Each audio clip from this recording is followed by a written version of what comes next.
New inventory in the Chevrolet Corvair Rampside pickup is so cool. Yeah, we had it down at the Philly Auto Show. It got a lot of love. Really got a lot of love, didn't it? And awesome car. You don't see many of the Rampside either, which is basically the tailgate goes all the way down on the side of the bed, all the way down to the ground, so you can drive something up on it. What is the purpose of the Rampside? Well, first of all, why didn't they keep the Rampside? Why did they stop making the Rampside? It's a really great idea. Yeah. It's basically the side of the bed comes down and you ramp right up on it. You can ramp right up on it. So, it's like swivel seats. It was very low, first of all. I've seen photos in the brochures and they show people rolling lawnmowers into it. Sure. Of course, it was rear engine, so you had that hump in the back. That's true. And then you had the cab in the front with no protection for your legs if you run into anything. Kind of like the old Formula One cars. Yeah, and their middle they could make low, so that's why they made the ramp there instead of the tailgate. Yeah, that's right. And this has only got 19,000 original title verified miles on it. So, it's cool. It's a cool vehicle. It's ermine white and ember red over red and gold. Air-cooled 6, 4-speed manual. A la the Porsche 911 air-cooled. I don't know that there was many other air-cooled cars besides the Corvair and the Porsche 911.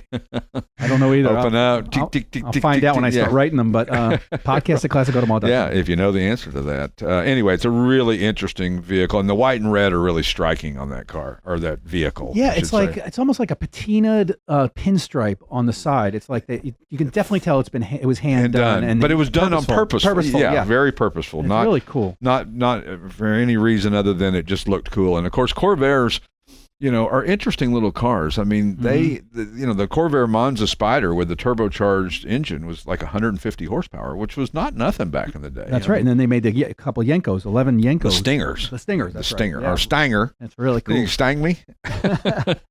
And so Corvairs, obviously, had an interesting part in the history of the American automobile. Yeah. Certainly, no question about it. And they made a bunch of different versions. You could get just as base as you can get. I always thought it's interesting. You see these manufacturers who make all these different versions. Like some manufacturers are very limited. They have one or two options and that's it.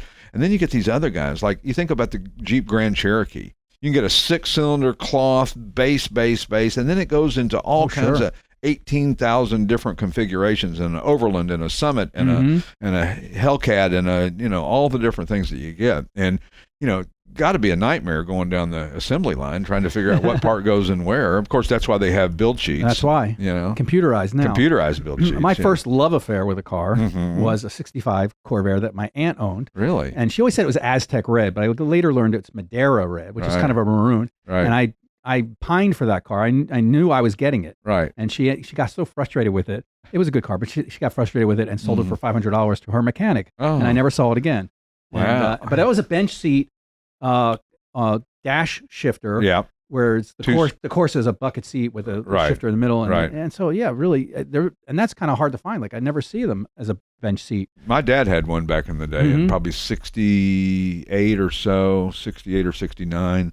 Had one. It was probably the base model. I don't think it was a Monza Turbo Spyder. Right. And then he bought a 67 Jaguar E-Type XKE Roadster. Wow. And of course, nightmare going to school in that thing. He'd drive me to school and in the wintertime it was cold and air blowing in. The heater didn't work for crap cool. And it leaked and I don't know if I even realized how cool it was back in the day. But he bought it at night in a rainstorm. Not advisable. Which are, two of the worst things that you could possibly do when buying a car. So, but anyway, I said it twice. Jared's he's keeping track of how many times I say taking a shot every time you say anyway. I know. I've got one of those little boards with a grease pencil here, whiteboard. It's Hi Bob all over again. Yeah, right. So another new. Yeah, I'm going to start drinking when we do it. He missed my little. Yeah, 2018 Can Am Slingshot. Yes. This thing is crazy. They are crazy. It does get a lot of eyes. It lot does. Of attention. It's black over black, 423 actual miles. It's got the 2.4 liter Ecotec 4-cylinder, 5-speed manual tranny. Right. Wow. It's really got that sinister look about it, doesn't it? It's hard to describe what it looks like. If you had to describe that to somebody who wasn't looking at it and had never seen one before, it would be difficult to. It's like a slingshot. It's like a sling. Shot. It's the two wheels up front, one wheel in the back. Yeah. It kind of looks like an ATV sort of thing, but it has the one wheel in the back, which you love it or hate it. I mean, there's definitely polarizing. It's a polarizing design. Absolutely. Not everybody loves it. No, right. No question and about certainly, it. Obviously, this owner did not use it as a daily driver, but you could in good weather. I've seen them out there. Yeah, well, you see them in downtown Philly all the time. Oh, do you? Yeah, with loud stereos and humping around. And did not know that. Yeah, see them all the time down there. And I think some of them are acting as taxis. Well, they're just a 2-seater, so yeah. I guess the passenger ratio thing would not like it's an Uber. Would not make a good Uber. It would not, because you're out in the open. You're out in the open too. You got to wear a helmet. Probably. Wow. I don't know. You don't have to wear a helmet in Pennsylvania for a motorcycle. That's true. That's true. No, you wouldn't have to wear a helmet. Right. You needed to think that one through. But it's I love, they say in the description of it, not your description, not our description, but the description of the unit, a 3-wheeled motorcycle classified as such due to its 3-wheeled configuration. Okay. Okay. Too redundant there. Yeah, a little redundantly redundant. So introduced in 14 as a 15 model. No roof, no doors, no side windows. Nothing. Whole interior is waterproof. Can be hosed down and with drain holes. It's 174 horsepower though. I mean, so it's got to go. That'll haul. Yeah, I would imagine a car. I've ridden one of the Can Am 3-wheelers with the 2 front wheels and the back wheel, but it wasn't a slingshot. You didn't sit down in it. You sat on it like a motorcycle. Yeah. But instead of 1 front wheel, it had 2 front wheels. Right. I mean, that thing was stupid fast. Really? I mean, I had to back out of it. Yeah. And, I don't like to back out. It's got motorcycle vibe to it. Yeah, it's definitely got motorcycle vibe. A little bit, maybe a little safer, I guess. Yeah, maybe. Although, at the Philly Auto Show, when I was over in the custom side, you see some of these UTVs. They are as big as a car. I mean, I don't quite understand. It's crazy. And I don't know if we're going to talk about the Philly Auto Show. But a lot of the big tuner room and custom room. Right. And there were all kinds of crazy stuff in there. Cartoonish, yeah, very gargantuan wheels on these pickup trucks that are 10 feet tall. Right. And not bulletproof. Chrome everywhere. And these UTVs, and I don't get them. I mean, I think they're very cool, but they're almost as big as a SUV or a truck. So why not just get a truck or an SUV? I mean, I don't understand the target market when you can buy, and then they're expensive. They're they're $30,000 plus. Sure. Which I don't know. I'm not quite sure. I don't get it. I don't dislike them, and I'm not saying they're not worth it, and I'm not diminishing them. Right. I just don't understand them. And if you want to consign one, sales at classicautomall.com. Yeah, we don't have to like everything we sell. Right. That's right. Yeah, we don't. We don't. How can we with 1,100 cars? 1,080. And then the 50 Willys Jeepster convertible, pale yellow over black, nicely executed older resto. It's got the Go Devil inline 4, which was a name that Willys used back in the day, because it went like the devil, I guess. Only 134 cubic inches, though. Right. And it's got side curtains, so it's similar to the Can Am Slingshot with that, without, doesn't have formal door. Open air. Yeah, very open airish. And it's really a neat looking car. Yellow is a really good color for those. Excuse me. It seems to be, certain cars are good in yellow and certain cars are not good in yellow. And this particular one is very good in yellow.